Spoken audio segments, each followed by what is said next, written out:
What was the mental shift that took place for you to be like, I'm done with this life? My mom, hands down. Without my mom, I'd be dead. I wasn't allowed to live at home when I was at the height of my drug addiction, but I couldn't live at home. I had to hit rock bottom. So many of my clients were committing crimes just to put food on the table. There were so many inequalities in the way we were judging people that I wanted to call into question how we judge the system. Toronto right now is an absolute disaster. Our roads are a mess. Our housing crisis is a mess. Our immigration system, the amount of successful people that we are bleeding out of the city is frightening.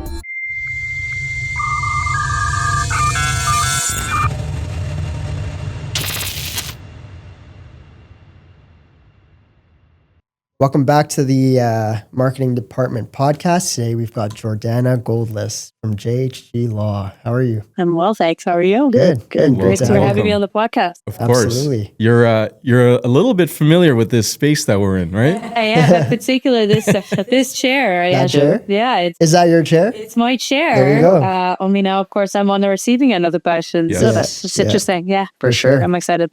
Amazing. Well, we'd love to hear, your story, kind of your background, all the different things that brought you to where you are today. And then, of course, we have some exciting questions for the listeners and for you as well. So maybe you can just start with your story. Sure. I mean, I'm not sure how much time we have, but, in a nutshell, I'm a criminal defense lawyer. I've had my own firm now for the last 10 years. 5 years before that, I was with another firm. 2 years before that, was in civil litigation. So it's been quite a journey in law, and a bigger journey in life. I struggled a lot as a teenager and used my experiences, basically everything I learned as a street kid and a homeless high school dropout to turn myself into the lawyer that I am today, with the same skills and similar belief in loyalty and staying true to who I am in a really powerful way. So last June, I celebrated 21 years sober and have really tried to use my experience and my platform to help others as well move in and out of the justice system. That's incredible. Amazing. That's really, really incredible. We'll get into a little bit more about just like your upbringing and how you got into this professional career.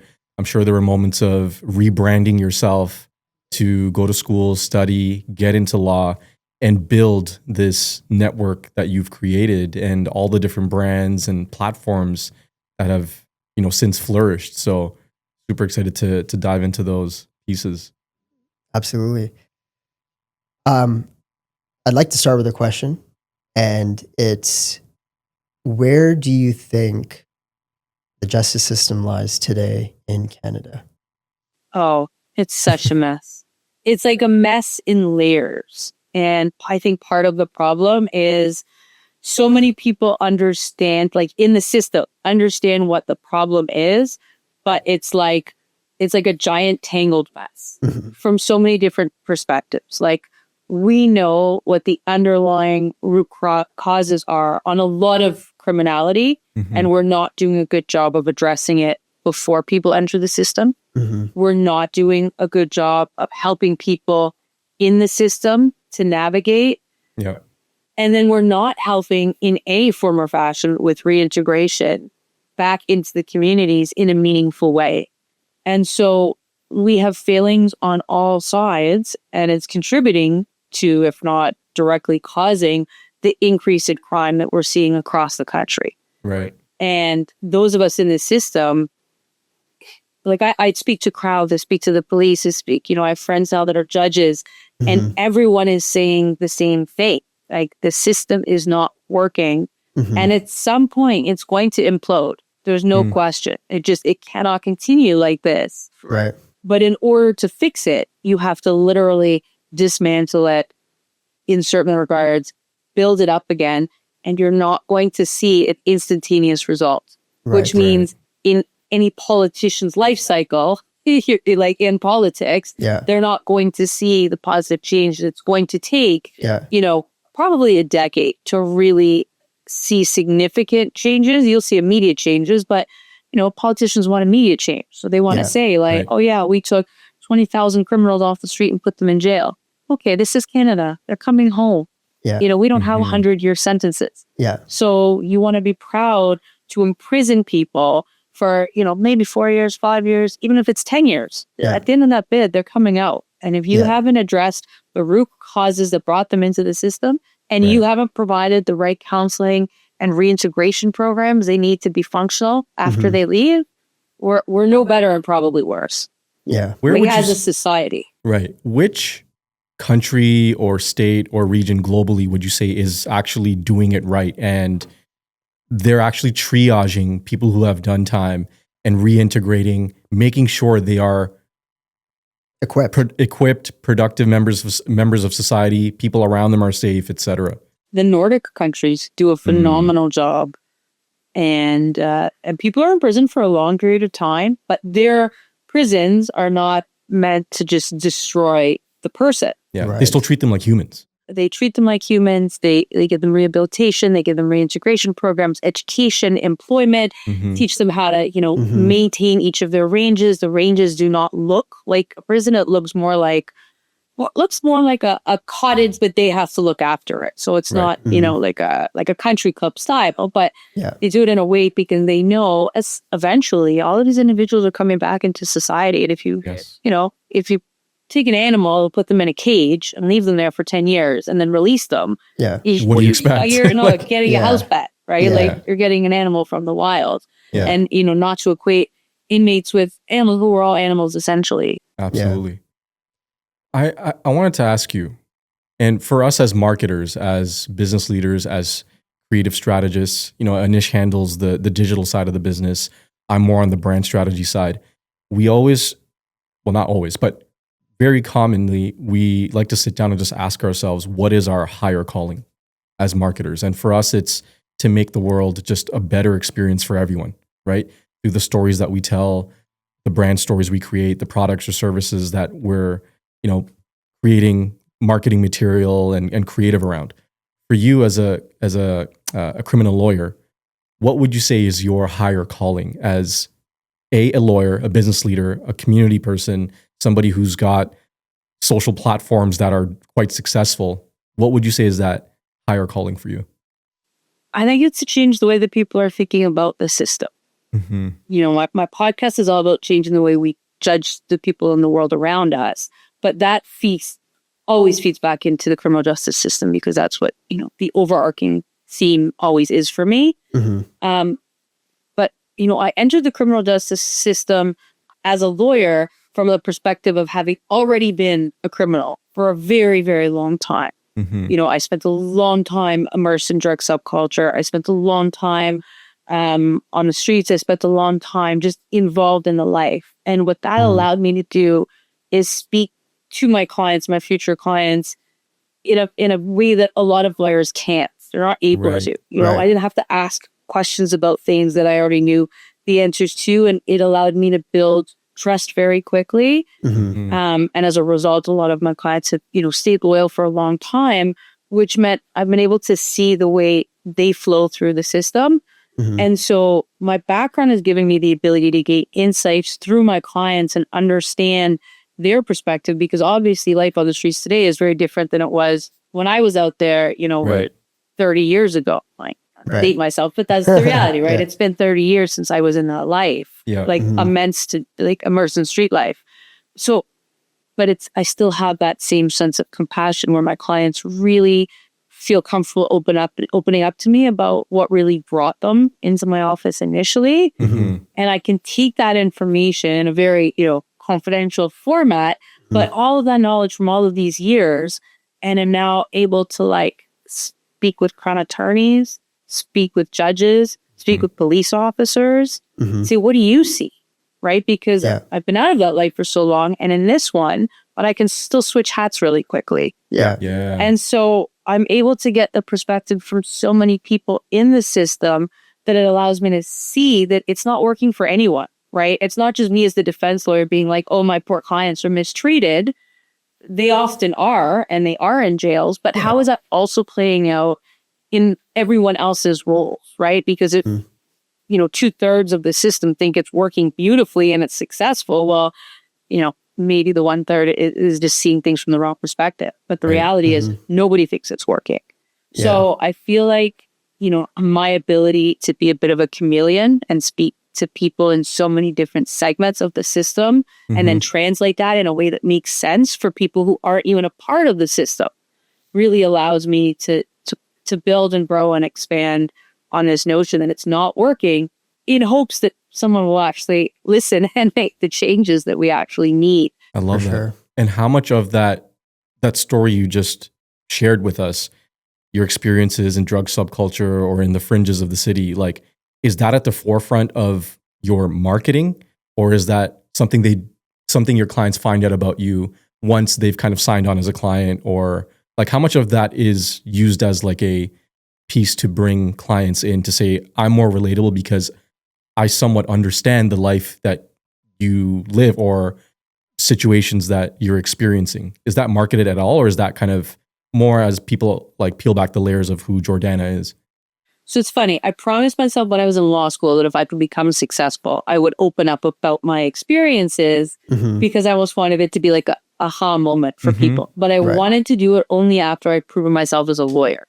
So initially, my marketing had nothing to do with my history. Quite the opposite. I was always scared that my history was going to have a negative or detrimental impact on my ability to actually be successful and financially. And so I kept it completely quiet through law school, through civil litigation. My first, I think, 7 years of being a defense lawyer, I didn't talk about it at all. I didn't want anyone to know. And then I responded to an article one day. I was probably about 6 years into my career in criminal defense. And I had built up a good clientele. I was comfortable enough. I certainly wasn't ready to retire, but I felt like I was successful-ish. Right. I'll put it that way. But there was talk in society that just really, really bothered me. And I felt like in order for me to explain my side of it, I needed to be honest about having been a drug addict. And I was so scared. I thought when this article comes out, my career is over. I'm done. Pack it up. Find something else to do. And nobody even noticed. And I was like, oh, okay. I guess I'm at a place where I can be honest. Did they not notice, or do you think they just didn't care? Nobody said anything. Nobody cared. Nobody said anything. It felt like nobody even noticed the article, which was fine by me. I said my piece. Yeah. But it was, a stepping stone. And then 6 months later, I was asked to do my TED Talk. And that's when I was like, okay, you know what? Nobody knows the last article. Let's see what comes of this. Yeah. And for the first time, I publicly identified as a junkie. And again, I was like, my career done. What am I doing next? Where am I going to go? Oh, it was probably relieving for you. Like, do you feel like you got something off your chest or like a sigh of relief? Like, I felt like I kept a promise to myself. Yeah. Right. That's what it felt like. I felt like, you know what? I promised myself in law school I would do this. Yeah. At that point, I think it had been like 15 years since I had been out of law school. I was like, I feel like I'm in a place where I owe it to myself. Yes. I owe it to that little street kid that was like, begging for change on a corner to be able to say, I've made it far enough that I can be honest about who I really am and who I was. And That's so incredible. it was more for me. Yeah. And it certainly wasn't, again, a ploy to get clients, because I thought, this is it. This is going to make it. You were ready for it to be the end, right? And then when I released the TED Talk, I got so much positive feedback from judges, from lawyers, from crown attorneys. I was like, oh, shit, this didn't just destroy my credibility. I didn't lose, the trust that I had spent so many years building, or the reputation that I was building. Yeah. And it really opened the door for me to be honest, which I felt was giving back to the community that I had left. Yeah. And it allowed me to be an example to others who were, struggling to find their footing, that they too could be successful in a world that you think when you leave that life, you have no business being in. And that was really important for me. And so over the years, has it brought me in clients? Maybe. I think some clients find it easier to talk to me, easier to relate for me. Certainly, I've had parents of drug addicts that have hired me because they think I'll just, be a good role model for their kids. That like, listen, she was a drug addict too, and now she's defending you successfully. You got a future somewhere somehow. Yeah. So it does in that sense, but it really isn't about bringing in more clients. The majority of my clients are still word of mouth. It's still, I move in networks. And so for me, I prefer that. It's really about giving back to a community that I would still be a part of, but for some really fortunate people in my life helping pull me out. That's incredible. And what was your support system like during that time? Because obviously it was a very tough time. But again, looking in the mirror and thinking of like where you came from, going from that street life to, again, coming to this stage today, what support system do you have? Who were those people maybe? And lastly, what was the mental shift that took place for you to be like, I'm done with this life and I need to progress? My mom, hands down. Then my mom, I'd still be, but I'd be dead. There's no way I would have lived this long if it wasn't for her standing by me with a recipe she called tough love. So I wasn't allowed to live at home. She wasn't like putting a roof over my head or food on the table necessarily when I was at the height of my drug addiction.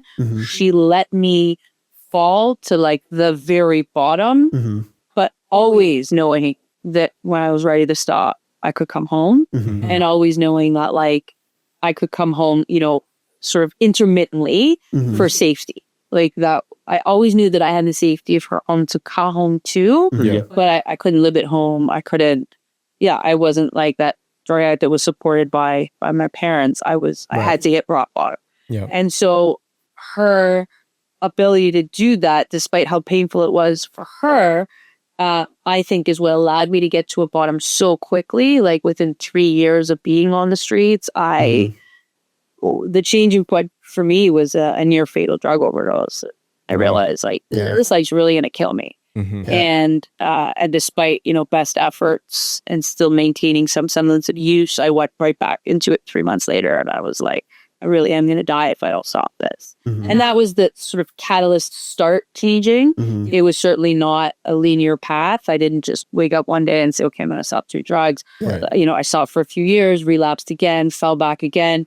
And I actually was relapsing in undergrad to the point that when I got accepted into law school, I was in the throes of a horrible cocaine relapse. I had to choose between going to Osgoode Hall Law School, which at the time was arguably one of the best schools, in Canada for sure, compared to some in North America, and going back to like hardcore street life, because those were sort of two options. It really was fork in the road. And fortunately at the time, I had a good friend who sat me down and was like, you know where this life leads you. You've been down this path before. Why don't you just try this like law thing? See if it sticks. And if it doesn't, this other life will always be waiting for you. You can go back to being a junkie. You can go back to hustling. You can go back to all of the things that you lived at as a teenager. That door will always be open. But this one here, if you don't walk this path, it's going to close on you. For sure. And that one conversation not only, first of all, changed me, because I think it was 2 or 3 weeks later that I walked away from cocaine forever. It was about 21 years ago. But it also helped me get through law school, and I didn't think I could do it. Thinking this is the one opportunity and I just got to put all of my efforts into it.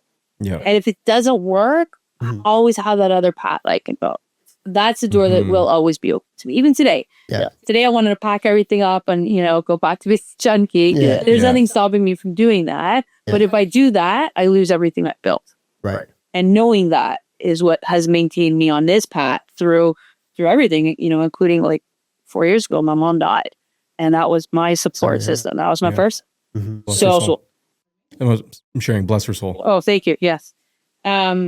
And so, that's still what kept me sober, was the work that she did. Incredible. What a story, honestly. And like we were talking about before we started here, like we've known each other probably about 10 years, if not even a bit longer. But I think a big part of your story today, as you're telling it, because 10 years ago, first of all, I was like, 19, not 19, but like 2024 or whatever. So I was young, and I don't think I ever heard your story, and I don't even know if you told it then, and probably not. So like, hearing it today is, in ways, it's just like really, it hits home, Yeah. and I think that like for a lot of people listening or potentially listening, I think it could definitely maybe help them even and like see a future, see a path, that fork in the road per se. Oh yeah. Um, It's um, like at the end of the day, it's like I'm a firm believer that it's never too late to rebrand yourself. If you have the foundation, support, the resources, and you've got this vision and you have the drive for it, go for it. Because some people know this, some people don't, but I grew up in a pretty rough neighborhood. I mean, I could say I grew up in the Jane Finch community, spent a lot of time there. I've seen what goes down. I've had friends go down a dark path. I've had a handful of classmates that have literally they're gone. Like, they've been in situations where, by the time I was in high school, they're not they're not with us anymore. You know what I mean? But I went down a path myself too in high school. Grew up in a middle class home. Things are great, but when you grow up in a neighborhood like that, especially when at a time when hip hop culture, rap music, gangsta street life culture was like the hot thing, it was a cultural trend. It's all that. Like, those are your motivations. That's what I kind of went down that path, got involved with a lot of bad people. I've got my own stories, right? Some things you could probably find online, et cetera, et cetera. But, that motivation was there. My parents, certain friends that are like, Aziz, you're smart. You're crushing it at school, but we see you getting involved with certain people that are going to take you down a path that's not going to be so good. I still went down the wrong path. Certain things happened in my life. There was a turning point where I almost lost my life, right? Straight up. And from that point on, got myself to university, got involved with campus culture, student life, student politics. And I realized I've shared this on previous pods.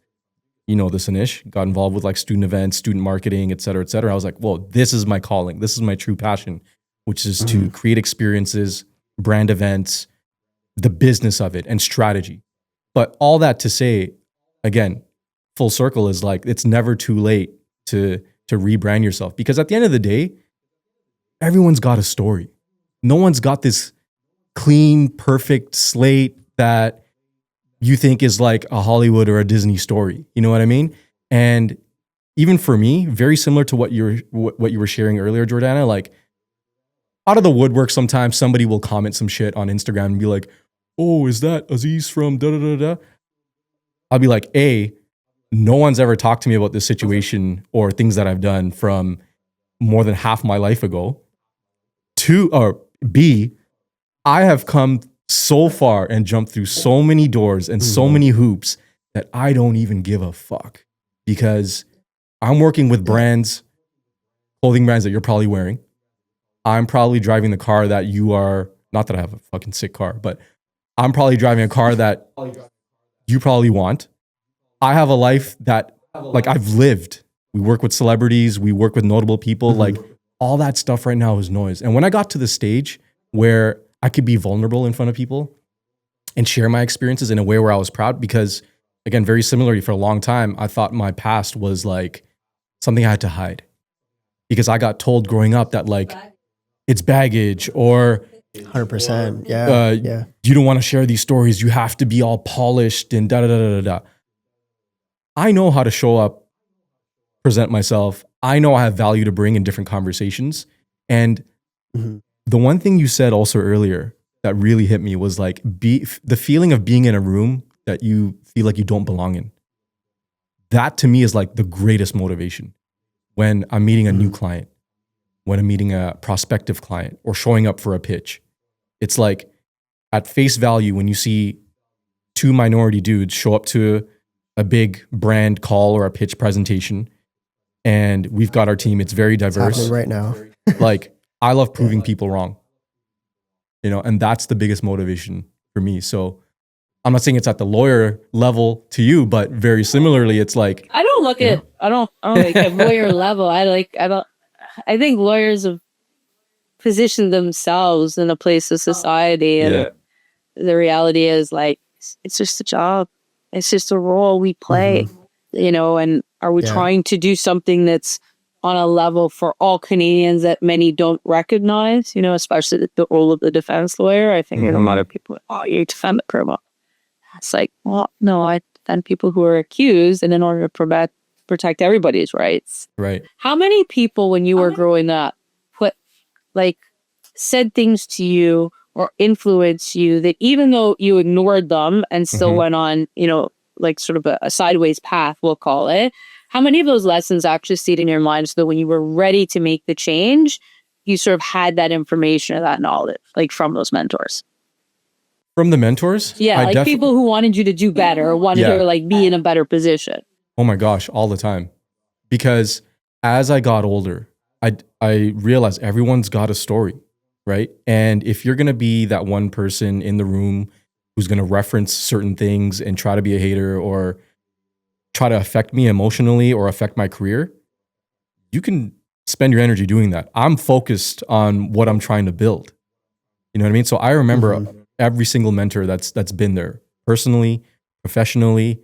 My girlfriend at the time, who's my wife now, of course, these are people that I, at the forefront, got to a stage where I could just be vulnerable, wear it on my sleeve, share my story. And if somebody does bring it up, I'm open to sharing. I'm very proud of the person that I am. And all that drive is now brought into our business, right? How we formulate stories, how we get really passionate about campaigns that we create, the people that we're in front of. And that all stems from the people that have been there. I remember those conversations all the time, whether it's my parents, friends, mentors, relationships, etc.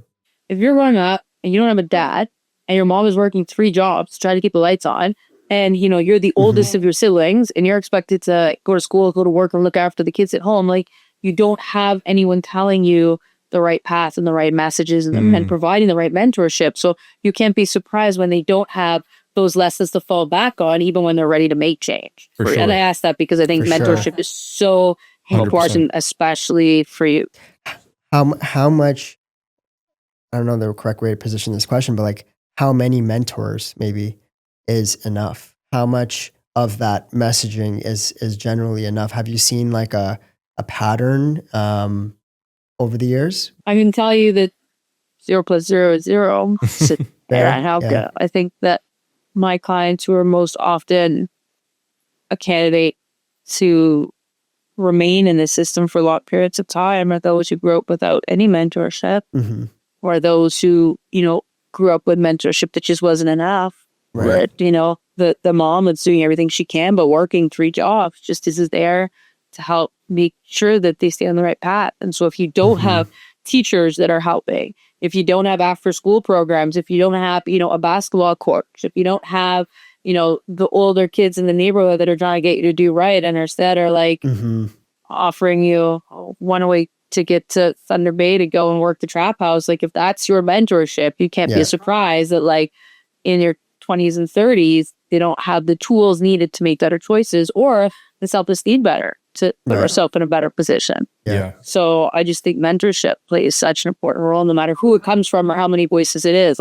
Probably the more the merrier, but for sure. If there's none, we can expect that change later. You mentioned self-esteem. Do you think that how much of the self-esteem bit do you feel plays a part into all of this? Because I also have crossed paths with individuals that have good mentors, that have good families, that come from wealthy families, right? And then still go down this path, right? So how do you figure that all of this kind of plays a role within their lives?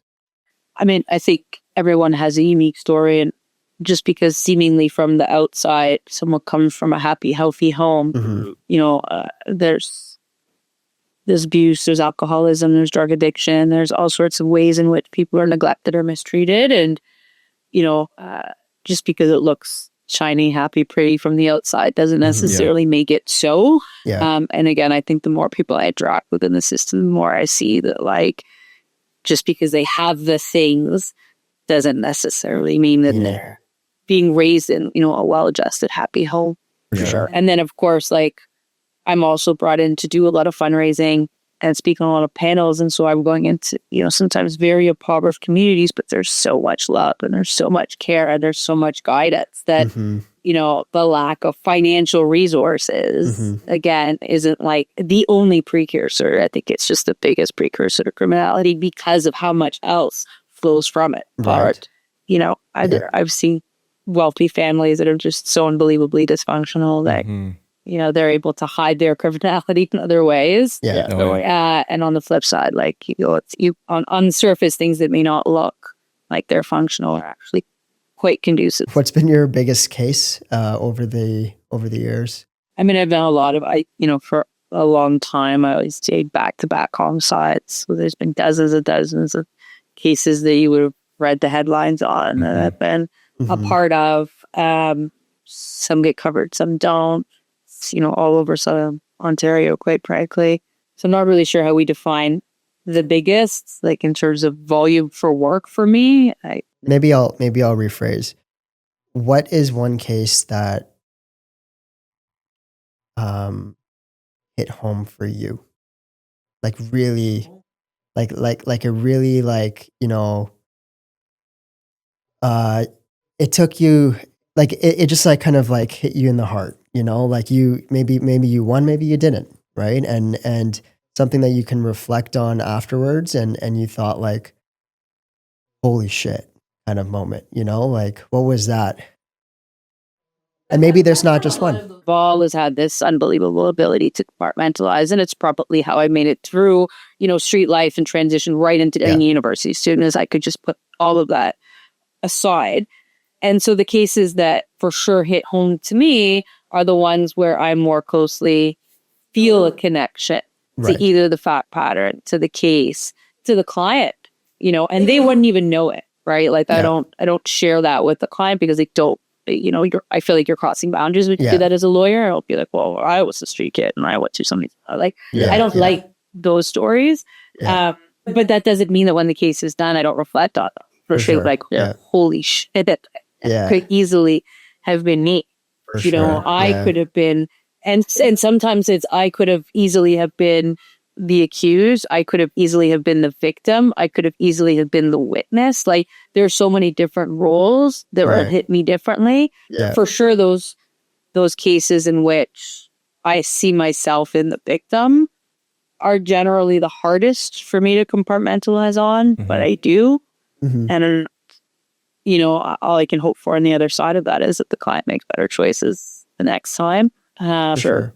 But yeah, there's been quite a few of those. You know, on my drive here, I was thinking there are some similarities between the work that you're doing as a lawyer within the justice system, quite literally when you're in court, and when we're making a pitch to clients. It's like there's a level of storytelling based on facts, figures, insights.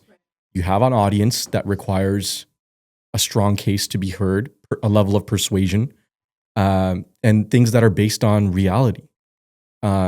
We look at marketing insights. You look at facts and figures. There are, I would want to say, codes of conduct within marketing. There loosely is, but for us, there's a set of guidelines or standard practices, things that you just don't cross within our realm and within our industry. But yeah, that was just something I was thinking about on my drive here, is just like that storytelling piece, and how you have to create that, but create this timeline of what that story is. So it's not that it's a question, but I was just thinking about the fact that we're up there on a day-to-day basis, sharing what happened, what should be done now. And that was just not something that I thought about before, which was really interesting to me. So how do you feel like, you know, you've got your own podcast quite literally in the studio. As a part of that storytelling, at what point did you realize, okay, I'm a criminal justice lawyer, marketing is a big thing for me? Or I'm sure at some point it happened kind of naturally too, like the marketing aspect of it, but when did you realize, okay, Jordana Goldlist, this is a brand in itself, and I'm going to double down on it? I think shortly after I started my own firm. So I learned to be a criminal defense lawyer working for a firm. Mm-hmm. And my boss at the time was a brilliant criminal lawyer with a massive practice. Like, I think today probably still one of the biggest in the cities in terms of volume and size of his practice. And I always said, you know, how'd you start? How'd you get all these clients? You know, I was a young, hungry lawyer, and I also wanted to be, you know, financially successful. Yeah. And his answer to me was always, when you do good work comes. Right. And so I did good work, learned how to be a good lawyer. And, you know, sure enough, work does come, right? Word of mouth, people are in jail. Who do I hire? Oh, well, this does great work. She does great work. Right. And it's true. What isn't true is that it's not discerning. You just get all types of work coming in. Yeah. And when I went out on my own, I left his firm with a pretty big practice, you know, for a solo lawyer. I had over 120 files, which at the time was like massive for one person to try to manage. Yeah. And I realized very quickly I cannot manage on my own the type of practice that I had built under a firm of, you know, 30 lawyers, 4 students, 2 secretaries. Like, we were huge. Yep. And we had all of the support to be able to run this huge practice that was like in all jurisdictions. And I mean, I left with like assessed unders to first degree murders. Like, it was, I ran the gamut at every type of case, because his principle was just take everything, and you never know when a shit file is going to leak to a bigger file, right? Like, you never know when that bag you started to theft under. Next time, you know, he tries to steal, someone tries to stop him, and now you got a murder case on your hands, right? You just never know what someone is going to escalate to, and so take everything that comes your way. That was fine with huge support, not manageable at all as a lawyer on my own. And so I had to look at my practice and say, okay, what do I like doing? And what is eventually going to bring me the type of practice that I ideally want? Because I don't want to do theft unders, and I don't want to do sex assaults, and I don't, like, there was a whole list of things that I just wasn't interested in. Right. So marketing at that point became everything, because now I don't want to market myself to the world. I you know, I'm only one person. I can only handle so many clients at a time. I can only go to so many jurisdictions at a time. You know, I left the practice, and sometimes in a day I would have to drive to Hamilton, Oshawa, and St. Catharines. And it was like, this is not sustainable. Not at all. And so how do I focus my ability to draw in every client to only drawing in the clients that I actually want it? And so I think probably within a month of me starting my own firm, so they call it March 2015, I started thinking about, how do I market myself in order to generate the type of files I wanted, the type of clients I want, the type of cases I want? Yeah. And around then, that's when I assume you met Anish. Around you guys met each other. I believe. Yeah. Yeah. I don't remember the exact date and time, but it was around, I think it was around 2015. It was. And it was at my previous firm. We were doing, like a complete rebrand of like my logo, my website. You know, it's before I left my firm, I had designed all of those things, but without really a focus on who I was bringing in. Quite frankly, I think like the cheapest and most generic type of branding I could get, the most basic of websites. And then I realized really quickly, like, no, I don't want everyone charged with every possible crime in every city in this. So I can't do it. Does your, just out of curiosity, does your website and stuff like that bring in like leads today, or is that kind of just like a informational kind of page for you? Informational, to this day, I've never paid for SEOs. I've never done any sort of I do not want to be the lawyer that when you Google like fast lawyer Toronto, I pop up and that's why you're calling me. I want it to be like, you know, one guy says to the other guy, "Go beat your last case." If you know, you know. It's more higher value conversations then too. You've got the cosign. But it's the type of clients that I want, right? Like, I think for lawyers that, for example, defend like people charged with sex assault, people charged with impaired driving, crimes that are connected to a network of individuals, you know, they need that type of marketing. They need the marketing that drives their page to the very top of Google. I don't want that clientele. I don't Yeah. do sex assault cases. I don't do impaired driving cases. Yeah. Like I refer all that work out to other lawyers. So Right. for me, I want it to be the conversation that someone has with someone else while they're going for a walk. Right. You mentioned other lawyers. I'm curious to know, what's your rep in the lawyer community with the brand that you have, the person that you are? I do the best I can to not listen to any other noise or Love that. stay focused. Yeah. Mhm. I always said that I'm in the legal community like a racehorse with blinders on, focused on where I'm going, staying in my lane. Mhm. I don't want to know what everyone else has to say about me. Mhm. I'm sure that, for some people it's positive, for some people it's negative. Some people probably For sure. hate the branding.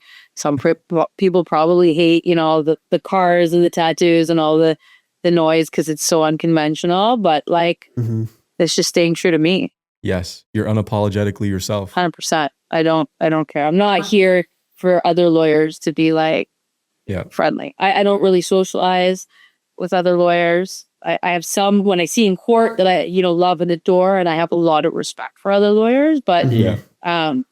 it's just not how I spend my time. I respect that a lot because you are yourself. That's the biggest thing. If you can be unapologetically yourself, but you're focused, you got your drive, you have your own motivations, and you're obviously crushing it, that's what I call living. You know what I mean? For sure. There's so many conformities in society, like why all look, dress, talk the same, right? Like everybody brings something to the table. You know your value. You have your specialized skills. That's what should do the talking. I care more about my reputation in jails than I do with other lawyers.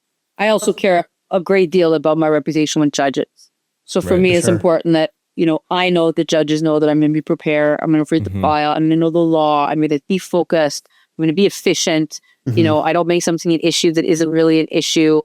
I do the best I can. And then it only gets me so far. So either it's successful, in the strategy, or I have to pivot and find up another strategy for the client. And the clients appreciate that. So that to me is really important. But, other lawyers are saying it's not my business. 100%. Who judges the judge is your tagline. Yes. Right? Yes. Have you For a long time. for a very long time, that's been your tagline. And have you ever just flat out asked that question in court? No, I've No? never had to in court. No. I once had a client that had to appear as a witness. And at the time it was during the height of COVID, and I was making masks that say who judge Who judges the that. judge? Oh, wow. And he got called as a witness. And Yeah. so he came to me, he's like, I don't know what to do. I'm like, oh, listen, you've been subpoenaed and you've got to answer the subpoena. You're not allowed to run away from it. But here, give him a mask to wear. So he showed up to testify with who. That's so funny. Wow. How did that go over in court? I don't know. That's That's so good funny. marketing. So that's too. probably Yeah. the extent to which I'll bring it into the courtroom. I know that Right. there's judges that have, that have seen my TED talk.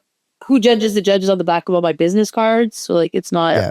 not that I hide it, but no, I've always treated that brand as something that doesn't it doesn't have relevance. Well, I think the deeper meaning behind it though is just someone's got to be held accountable, right? And it's just well, what's your take on it? Who judges the judge?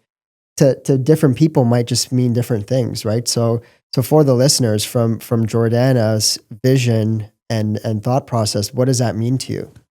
So who judges the judge was actually all about question the hierarchy of the justice system. It wasn't about necessarily taking just judges to task. Right. It started off as a hashtag on Twitter, Right. where I didn't necessarily want to speak my own, mind for 180 characters or whatever it was.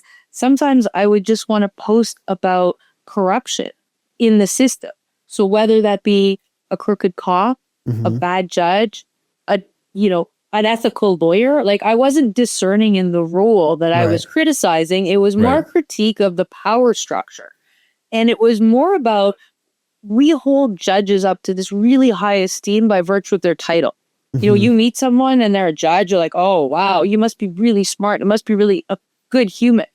But I'd met so many judges that weren't good humans, and so many lawyers that aren't good humans, and so many crown attorneys that aren't good humans, but their title says that they are. Right. Meanwhile, so many of my clients were committing crimes just to put food on the table. Mhm. Yeah. They were committing crimes in self-defense, but couldn't say that that's what it was about. Mhm. They were caught up in situations where they really were wrong place, wrong time, but couldn't be honest Mhm. about what the actual situation was. Otherwise, they were risking, themselves or their family being shot up. Mhm. Like there were so many inequalities in the way we were judging people based on their titles that I wanted to Yeah. call into question how we judge the system, and Right. which has really been the foundation of the Yeah. podcast, which is about questioning the way we judge the entire world around us. Mhm.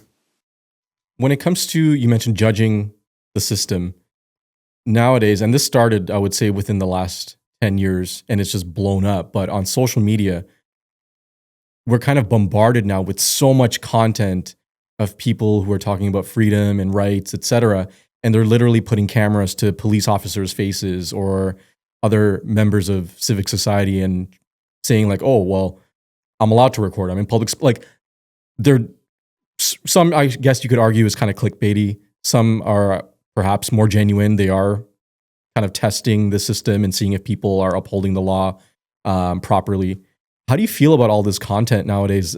Do you feel like it's all clickbait? Do you feel like there should be more content to kind of hold civic members of society who are serving us accountable? What's your take on all this viral content? I mean, I think the problem is that we choose such a small segment of those videos that we don't get the full context. Fair. And sometimes that context would show that a person is being mistreated to it even more extreme point that they have been. So people who are just like doing nothing, right? The person behind the camera that's recording really only starts when things get heated.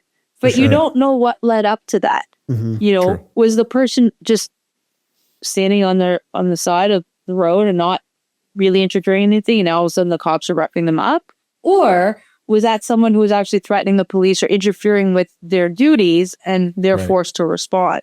And I've seen it both ways, right? Yeah. Like I'm not, as much as I've spent the last 15 years taking police to task for bad behavior, I would never say that they're all bad actors or we don't need police, or I was never putting the sign sure. saying defund the police as an institution. Yeah. Right. I think that they're they play a necessary role in our society. However, there are many bad apples in the bunch for sure. Mhm. As with any industry. As with For any sure. industry, every industry. And that's part of what Who did was, right? It Right. was also like, there's some really awful lawyers. There's some people that Yeah. have such a disservice. Yeah. And I've seen it over and over again. So yeah, there's bad people on all sides for sure. But I think the problem with these, clickbait videos isn't that it's showcasing what's happening. I think that's important, but we have to see more of what's happening. We have to understand the Yeah. context. And the biggest Yes. problem with social media is there is no context, number one. There's no discussion, number two. And there's no room for a reply. Yeah. Like, you're Right. not having a meaningful conversation. Yeah. Yeah. And you're not really understanding like the full extent of what's going on. Why is that person being slammed on the hood of a cop car? Mhm. Are they someone who's just racially profiled and should have just been left alone? Or is it someone that, the police have been looking for because they've been, exposing themselves to small children and they were running away? Like, we don't know Right. the context if all you're showing us is like the moment when they're slam bunk cut. Yeah. Very fair. And it's and you're often only seeing one angle, right? And you're seeing like that person's angle that is putting themselves in a position of like victimizing, right?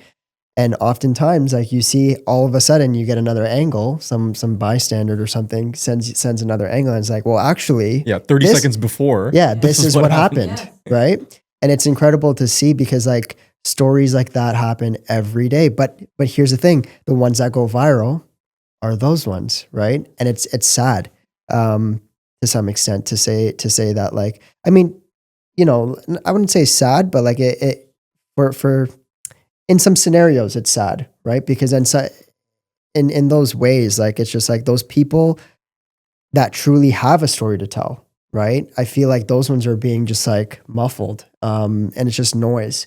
But the ones that speak the loudest, that yell the loudest, that have like the craziest videos, those are the ones going viral, and then all for the wrong reasons, right? In my Different opinion. motive, got an agenda or motive. Yeah. More than likely, I feel. I've also seen like lately, like you go down rabbit holes on like TikTok and YouTube and whatever. And Never sometimes been on TikTok. no? Good. Stay off it. Stay off of it. Yeah, I don't. don't. It's so toxic. Just don't. But on these like platforms, what's common right now is there will be like, they're just instigators, right? So there will be people that literally like walk up to cops purposely and pull out a camera and be like, hey man, how's it going? Whatever. And then they'll the cop will reply, and then they'll be like, yeah, you're a fucking pig. And then just walk away and wait to see what happens, And like, they just like instigate. That's their whole platform, right? Online. Yeah. It's all over TikTok. And then cry victim. And then cry victim. Yeah. When they're arrested or, slammed on the hood of a car or whatever. And then the rest of us wonder why it takes so long for a police officer to respond. If that's what they're dealing with on a regular basis, you can't be surprised when they become, demoralized. Yeah, exactly. Yeah. Sorry, go ahead. No. I was just gonna say it's pretty crazy what's happening in the world. That's probably why I stay up TikTok. I have a TikTok platform, but like my agency runs it. I never actually open up as well. I don't even have the credentials.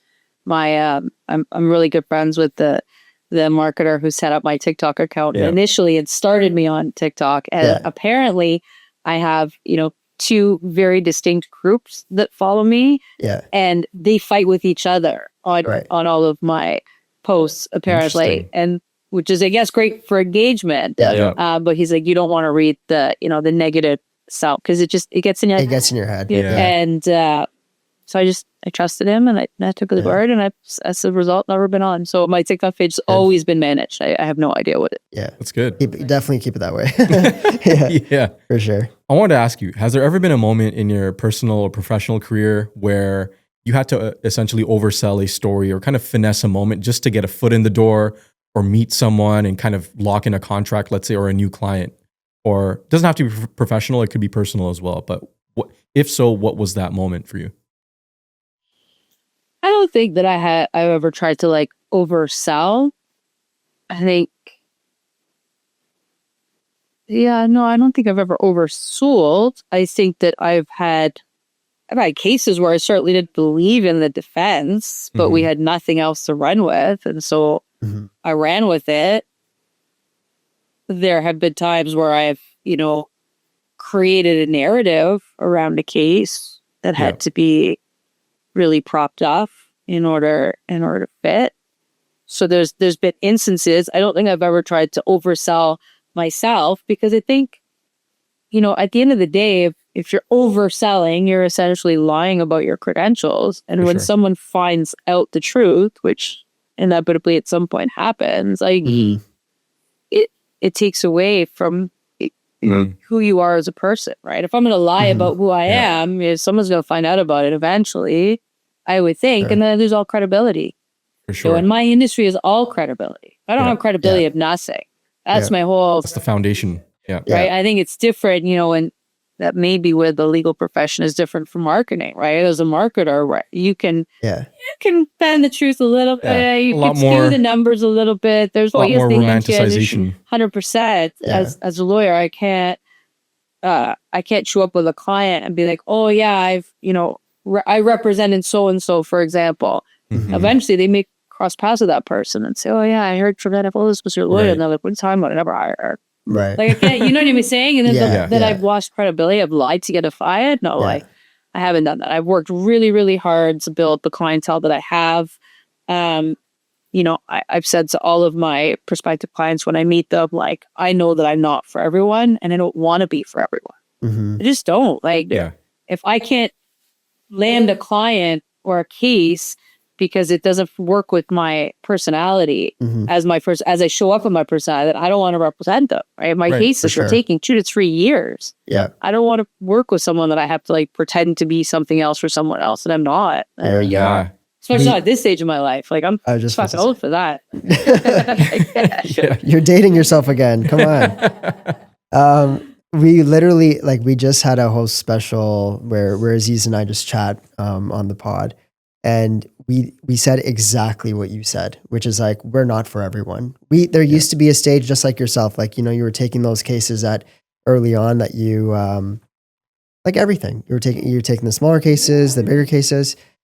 And so were we at some point in time. Yep. But today it's very different. You have to be selective, right? And you have to know where you fit, and how people like perceive, not that it matters so much to us, like how people perceive us as like business owners or our business in general, but we know what we're good at now, right? And 10 years ago we didn't, right? And it was like you're trying everything and so on. But that really like that is something I'm blanking right now, but that is essentially something that like, you know, hit home for me, as you were saying it as well. Yeah. I'm curious to know if I could go back to the point I made about getting ready for the pitch or the trial. Do you still get butterflies in your stomach for cases? And second question, do you have a routine prior to every trial? Like, is there like a regimen that gets you hyped up, ready to go to crush that case? I mean, every case for me demands like my full attention. And so when I'm getting ready to do a trial, for example, I have time blocked off in my calendar just for that case, to prep that case. For me, it's really important that I have read all of my materials, all of the Crown's materials, all of the case law that we both submitted, so that I'm familiar with everything that's going to be in front of the judge. I've thought about, you know, where the strengths of the case is, but more importantly, where the weaknesses are. So for me, you know, that level of preparation is really important. And then do everything that I can to clear off my calendar so that the only thing I'm doing is that case. That to me is really important. Like, to not have the distractions and noise of other matters or other things going on, is certainly part of, you know, the trial prep routine. Do I still get nervous? Sometimes there, you know, depending on who the case is in front of, depending on the case, some cases are higher stakes than others. So yeah, I find that I'm most affected by cases where I know that the law is on my client's side, but the subject matter is such a difficult one for a judge to swallow. So for example, like I do a lot of charter litigation. So I've had cases where I know that the warrant should never have been issued. I know that this is like, the judge should rule in my favor, but you know, it's like whatever, a kilo of fentanyl and a load of diamond. Right. And it's, depending on the judge you get, there are ways in which most judges can finesse a decision and the answer that sits better with that for their politics. And so, you know, some judges just are never going to be able to stomach excluding certain types of evidence. And I've had judges tell me, like, you know, yes, I agree, there was a breach. And yes, your client's car never should have been searched. And yes, your client wasn't provided rights to counsel when they should have been. And, you know, yes, your client was horribly negatively impacted by these charter breaches, but a gun is a gun and we hate guns in this community. So we're going to dismiss your application. And it's like gut wrenching because I know he now has to go through the appeal process, you know, and there was nothing I could do for it. But those are the cases that really like have a psychological effect on me, where I know that I won it, but I didn't win it because, you know, they can't manipulate that. I'm thinking of something, I don't know if you are as well. We literally said this last night as well. Aziz and I, first of all, we've known each other for like 15 years, just so you know a little bit about us as well. But like, yeah, I used to DJ, he used to MC. We met in Montreal, etc. And anyways, the last like 2 years of our lives have been pretty much parallel. We both had children over the last 2 years as well. And yesterday, so we're doing a big pitch right now. And yesterday, essentially what happened was we were just chatting and we said, you know, round one pitch is like coming up and like there's an in, like we have an in, we have a direct in, and much like what you just said, right? Everything could be good. And then round two comes around and it's just like, well, we might want to like look at agency 1 and 2 now, right? And it's like now you're put in this position Mhm. of like competition when initially there was never any to begin with. You know what I mean? So like for like bringing it back full circle, maybe you can say your piece too, but bringing back full circle, you know, you going into this with all of your facts straight, all of like the details are ironed out, and then the judge says what they say to you, like that is gut wrenching, right? And like how do you stomach that after? Like how do you like take that L and be like what do you do? Yeah. I mean, sometimes I just try to find a different angle for the client, and sometimes it works. Yeah. I've had that. Yeah. Other times I have to recognize that to continue the fight is all ego, and I have to put that aside. Mm-hmm. And I had this recently where, judge dismissed a charter application. We potentially had two other arguments. They were weaker. One of those arguments was going to be a very expensive piece of litigation for the client to pursue. It required us getting probably, tens of thousands of dollars worth of transcripts, putting together materials, Wow. records. And could we have made the argument? Yes. Right. But I had to take a step back to this. These are your options. We can keep fighting. Yeah. This is unlikely to succeed given what this ruling just was. I'd rather put my ego aside and let's, your resources are better spent in an appeal, because that's really where this fight needs to continue. And so sometimes the strategy has to be from like a different angle, Right. because you just don't know, right? I never know going into trial who the judge is. We don't know Mhm. until we show up, Mm-hmm. for the most part. And you don't know what their politics are, and you don't know what their history is or their background is, and you don't know how they're going to proceed with the material. So For sure. that's probably the most, sort of challenging or stressful aspect now of the trial process. I think what's really important is always to have my clients prepared, Right. and let them know, like, listen, you put yourself in a really precarious situation here. Yeah. I'm going to do everything I can to get you out of it. Number one, there's no guarantees. I never know how part's going to go, and Yeah. make sure that the clients understand that. Yeah. And I always try to make sure that there's like, okay, best case scenario, we win it here. Worst case scenario, what's the strategy? And so always having a strategy of what's next. And that's literally what we're doing with this Yeah. big RFP that we're presenting later this week. Is like, it's a 360 project, including PR, experiential, events, out of home, the entire marketing mix. Mm-hmm. We could win it all. We could win zero, or we could win a certain aspect of it, a piece of it, yeah. which is still a dub. And we'll take it, right? So the strategy will change, our approach will change. And I was literally sharing this with Anish last night because we feel so excited, so hyped up. We're trying to crush this, and we feel just overall super excited. But Yeah. the one thing I was sharing with Anish last night was just like, look, as incredible as the work is, as confident as we feel, we still have to remember we're up against two other agencies. Mm-hmm. We cannot fall in love with our strategy and concepts. Yeah. Even though we feel incredible about it. But the Mhm. moment we get emotional about it and we fall too in love with that idea, for whatever reason, whatever factors or variables that come out of the woodwork, if it does, and we don't win that potential client, it's going to impact us much more. It's going to impact potentially future business or the next pitch. Mm-hmm. We got to do this, operationalize it, crush it on pitch day, and then move on to the next one. Yeah. Right? Like leave the personal side out of it a bit. I think what's a little bit different than how you would do it is like we allow ourselves to feel like the feeling, Yeah. but only for like a few minutes.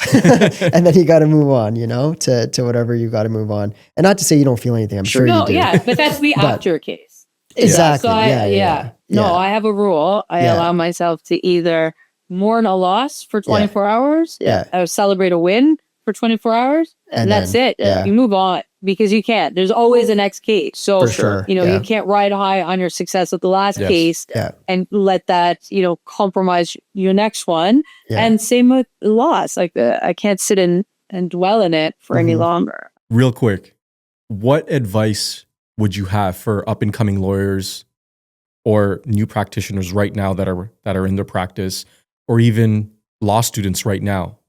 What is that one piece of advice for the next generation of lawyers in Ontario, in Canada, that want to absolutely crush it and potentially look up to you? Step one is be a good lawyer. Don't worry about the marketing. Don't worry about the business side of things just yet. If you're new to the practice, if what you're doing, if you're starting at ground level, your energy needs to be on being a good lawyer, being prepared, knowing the law, like knowing your case, just be good at your job first and foremost. Then worry about marketing, then worry about business, and know that, it's going to change. Like you guys talked about rethinking the strategy. Like I've rebranded, I don't know, 2 or 3 times. Like I've always stayed true to the mission. I've stayed true to the tagline, who judges the judge. That's been with me the whole time. But, the website's changed, the branding has changed, and more importantly, the business model has changed. And so you have to be able to adapt on the business side while always being a good lawyer first and foremost. Because if that falters, everything else collapses. Doesn't matter how good your marketing is. If you're a shit lawyer, like people are going to talk, people are going to know. Judges, most importantly, are going to know. Right. They talk. And they talk to the crowds, and they talk to the clerks, and they know how you are. So, first and foremost, just be a good lawyer, be a good human, and then being a good business person is important, and as important eventually. But step one always has to be a good lawyer. You mentioned tagline in your response. Should we do our tagline segment? I think so. Let's do it. So for those that are new to our pod, we do a segment called Tagline Me, where we're going to hit you with rapid fire questions / prompts, some related to your field, some related to marketing, some maybe even related to the city of Toronto. We'll find out. So we'll fire off some questions, and we'd love to get a quick and simple tagline, the first thing that comes to your mind in a few words. How does that sound? All right. Anisha's got some questions as well. I've got some. Maybe you can go first. All right. First question. Toronto's best kept secret restaurant. I don't think it's much of a secret, but my favorite sort of smaller restaurant right now is Mal in Bloor Court.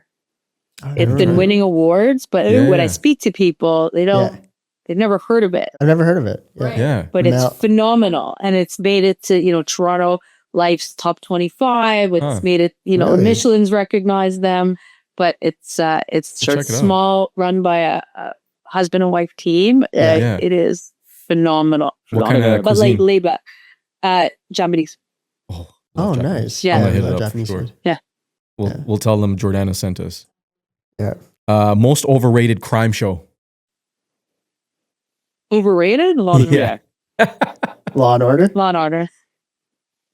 And I say that only because it's always from the perspective of the Crown and the police. Yeah. And the defense lawyer is always like positioned as this scumbag. And it's like, it's just, nothing ever happens in an hour in our system. Like it's just so far removed from reality. So no disrespect to what is, I think, the longest running crime show in history and the most financially successful. Right.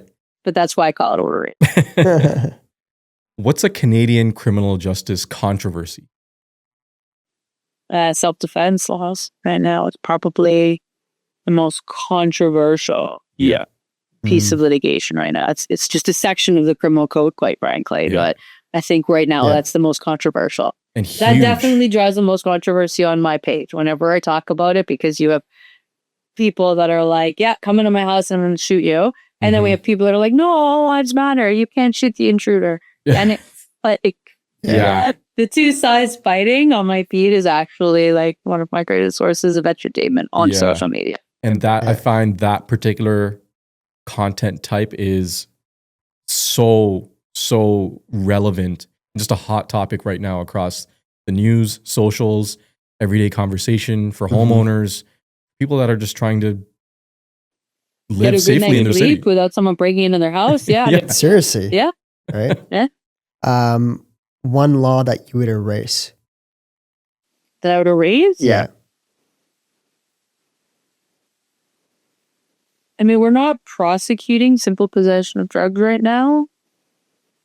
I don't know that I would erase it. I would want to change completely the way that we prosecute Right. drug possession for sure. Mhm. Right. I think that I don't know that I would erase any laws. I think that a lot of the laws need to be revamped, and I think our entire sentencing regime needs to be revamped. Still works. Last one for me is Toronto in 2 words. Absolute disaster Couldn't agree more. right now yeah. in so many ways. I would expand it to the I could expand Country. it better. Yeah. I mean, I haven't seen enough of what's happening in the Yeah. country, but Toronto right now is an absolute disaster. Our roads are a mess. Our housing crisis is a mess. Yeah. You know, unhoused situation is an absolute travesty. What's happening, our immigration system and how, you know, what we're doing with new immigrants when they arrive in Toronto.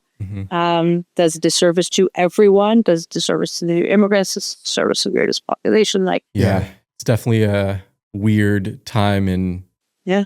our lives and in Toronto, Ontario type of infrastructure. Oh yeah.